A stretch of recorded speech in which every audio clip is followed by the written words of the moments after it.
Chit Chat with Manoj is a presentation of Mr. Manoj Xing, CEO of Caesar Productions. On Chit Chat, Mr. Xing features the different genre of our daily life, our daily living, and always concludes his episode with the slogan, "Life is too short, so be happy, enjoy life, and live it to your best." How true. This week, Mr. and Mrs. Xing's guest is a chef who is also the owner and operator of two well-known restaurants, Passage to India and Spice Crossing. This gentleman's good name is Mr. Sudhir Seth. Let's hear all about the yum-yum delicacies of the two above restaurants. Welcome to Chit Chat. I'm Manoj Singh. Hello, namaste, adab. On this show, we talk about important topics in South Asian communities, sometimes serious, sometimes fun. Today, we have a very fun topic, and we are going to discuss about popularity of Indian cuisine. And today, joining me for this discussion are Chef Sudhir Seth. Welcome, Sudhir. Thank you. And my wife, Geeta. She's also a very good chef at home. Welcome, Geeta. So, Sudhir, he has a very impressive resume. First, I want to go over that. Sudhir Seth is a chef and owner of two very prominent Indian restaurants in Washington, D.C. metro area. One is Passage to India in downtown Bethesda, which was recently selected in the top 100 restaurants in the Washingtonian magazine.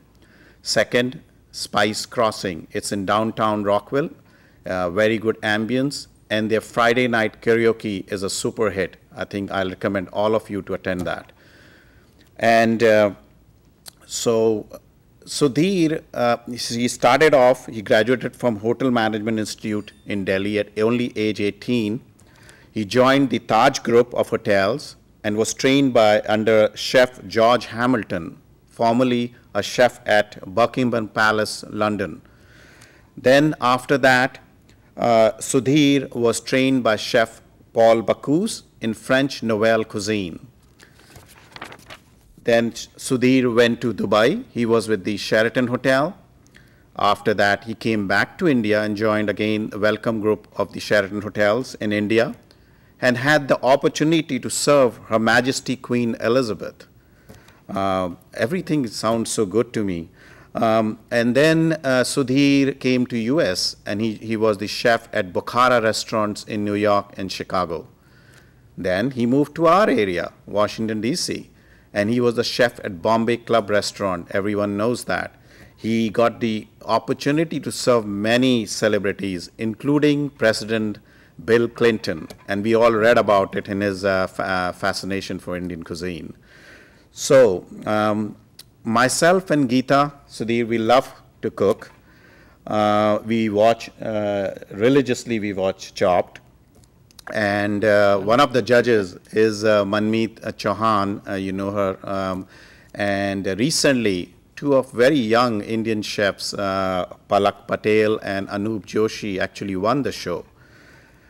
Very recently, I think from last 2 years, there is also being an annual food festival in New York, Whirly, which is becoming very popular. Also, if you go to any grocery stores nowadays, Korean, American, Indian, you see a nook with Indian spices and Indian groceries. It's becoming very popular. It's seems like it's getting into mainstream. And so, what are your comments, Sudhir?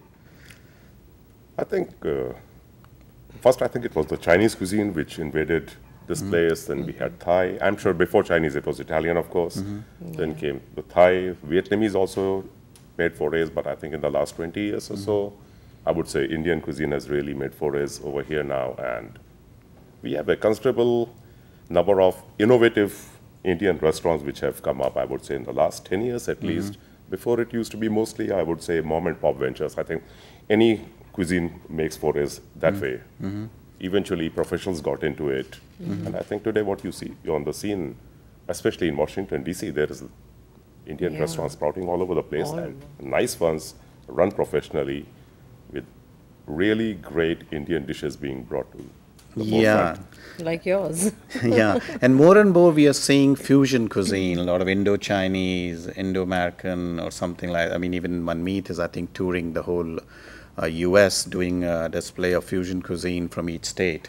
So the first question, Geeta. First question I want to ask you is, what is, I mean, we all see, of course, we all go eat in restaurants and, you know, the food comes to us. We don't know what goes on behind the scenes or what a day in the life of a restaurant looks like behind the scenes, like when you go in, what all, you know, just kind of how things happen in a restaurant. A day in a restaurant. You mean Since morning. Since morning, what all goes behind what day happens. in the life of a chef. Yeah. Why would you want to do that? No, I'm curious. I'm curious to know because, you know, we see all this wonderful food come out from there, but I know that it's a lot of sweat and a lot of work which goes into it. I think the best part about being a chef in a kitchen, I mean, right now I'm splitting my time between Passage to India and Spice Crossing. The day when it begins, I would say it's like no other day has gone before that. Every day is a fresh start, so to say. Perhaps that keeps the job very interesting, doesn't become very mundane, boring, repetitive and all that. You have the deliveries which have come in. So you check what has come, what has not come. Seasonally, things sometimes are just made not available, though they might be on the menu. So are we going to be substituting something? Another thing is, how is your personnel over that day? What are your reservations? You have any catering parties or anything come up? And in extreme weather, like we had some time ago in DC area, temperatures consistently 90, so that's short enough. Some equipment is going to break down. So those are the kind of things, first of all, that takes like maybe 35 to 40 minutes for sure. Making those minor changes, what are you going to, like Spice Crossing has a buffet every day, so those minor changes need to be made. And we prepare everything afresh, something which we have not received in the morning at 10. We definitely cannot be serving at 11:30, however much we may have planned. So those are the kind of minor adjustments and changes. And thereafter, you just get on a roll, and then you depend on how busy you get during the day, either at lunch or at dinner. But no 2 days are same, I can assure you. So follow-up question, you just mentioned, you know, there could be a surprise, some delivery didn't come. How do you come up with a new recipe? I mean, how do you experiment? By the way, we both are available for tasting if you, as a trial. And we live close by. I'm always looking for guinea pigs, to be honest. Okay. So, I mean, how do you come up with recipes? Are you always kind of experimenting and seeing, okay, if I add this, if I do that, or I should come up with a new dish? You're talking about on an everyday basis? Everyday basis, I mean ongoing. Maybe Ongoing, seasonal, yeah, the research and development, I would say, that's what I call it. Sounds nice, R&D.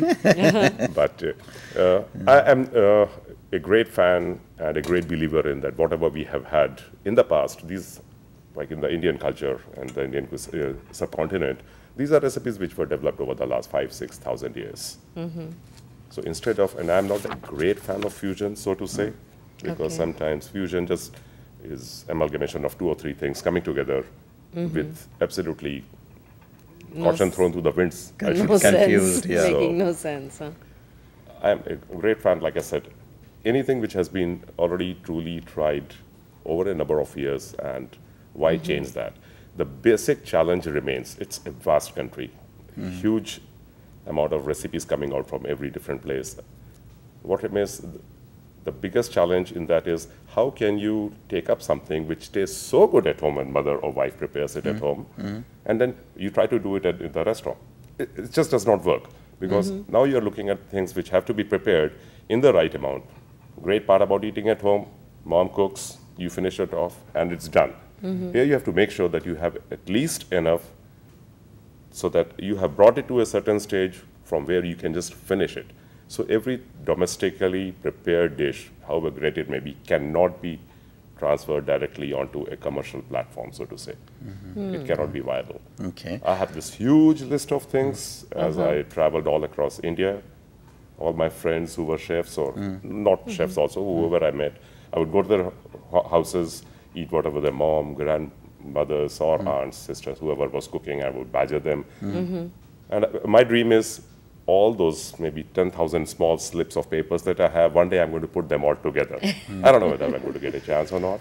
Yeah. But I saw the menu actually, your passage to India, and you do a very good job. You cover north, east, south, west dishes, and I was quite impressed. I definitely love some dishes from the east because my mother was Bengali. Oh. Yeah, okay. so Roi Mach and all of that. So good stuff. Good stuff. So we love to cook, but I mean, we don't want to cook every day. We don't get motivated Please to don't. cook every day. But I wanted to know, how do you keep motivated to every day go in and kind of do the same, like cooking all the time? No, Geeta, like I said, no 2 days are the same. I'm telling you. With the same menu also, if everything has gone hunky-dory with your deliveries, supplies, staffing, equipment, even if everything is fine, it is, like taste is one of the most subjective things. Yeah, that's true. It is one of the most subjective things. I could serve this to you and to somebody else, and somebody will say there's more salt, there's less salt. So that is challenging enough to keep me on my toes every day. And I think the biggest fun part is meeting the new people and being able to talk to them. And I have this great vehicle doing a buffet at Spice Crossing. At least we can keep on trying different things, getting the feedback, and that helps me a lot. So that every 6 to 8 months, as I plan to change the menu, we have already tried the dishes. We have had guinea pigs, like you said, enough of them, and we have gotten their true, honest feedback. So that is what keeps my job mainly interesting. Wonderful, wonderful. So, Any quick tips to fix a dish if I put in a little bit more salt or more pepper, and now I realize, how will I serve this? If you have made it spicy, call me. I will finish it off. That's not a problem at all. But see, salt. A lot of times I have seen that people say, okay, why don't you just cook it more, throw in some potatoes or something, and then later on the potatoes will absorb the salt, and then that will go out. I'm a great proponent of having and really adhering to strict practices, standard practices, as in both my kitchens, all my staff knows. They don't do certain things. Like if it is salt, don't just take a shaker and start pouring salt on some dish. Sure enough, I mean, I'm sure all of us have done that. We're eating a fried egg, we are trying to put some salt, and the damn lid comes off, and you got salt all over the plate. So instead of that, I always recommend take whatever you want in a steel, preferably a plastic or steel something, and then measure it out and then throw it into the thing rather than straight away adding to it. Other tips, like you are saying, anytime you are tempering something, in Indian food, everything you are putting in some kind of seeds, and they're going to splatter and splutter with the oil and all that. Always keep a lid handy. Anytime you're frying onions or something, always keep a metal jug with a little bit of water. Nothing arrests the further browning or burning of anything than just a few drops of water. Okay. Yeah, don't try to cool the oil that way. Okay, Okay, we're I running know, out of I know, disaster. that is disaster. Fortunately, we are running out of time. So one of the things we requested Sudhir was to come up with some quick recipe which he can share with us today. And so here it is. And Sudhir, why don't you talk about it? This is chicken kasturi kebab. A lot of times people have eaten things like murg malai kebab and all that in other restaurants. This is a twist on the same thing. What we do in this is we take gram flour, besan, and we saute it lightly in desi ghee butter, clarified butter, and that goes into the marination. And what that does to the thing, as the meat is getting prepared, which has been, the chicken has been boneless chicken, marinated with ginger, garlic, salt, a little bit of cardamom powder, a little bit of mace, javitri, and the besan, the roasted besan. On top of that, as the thing you put into the oven and it is going into the grill, any juices that come out of the chicken, they get absorbed by this thing. Okay. So you don't have this whole pool of chicken juices at the bottom of the tray when you have cooked. In fact, that is the most tasty thing. And all that has been absorbed.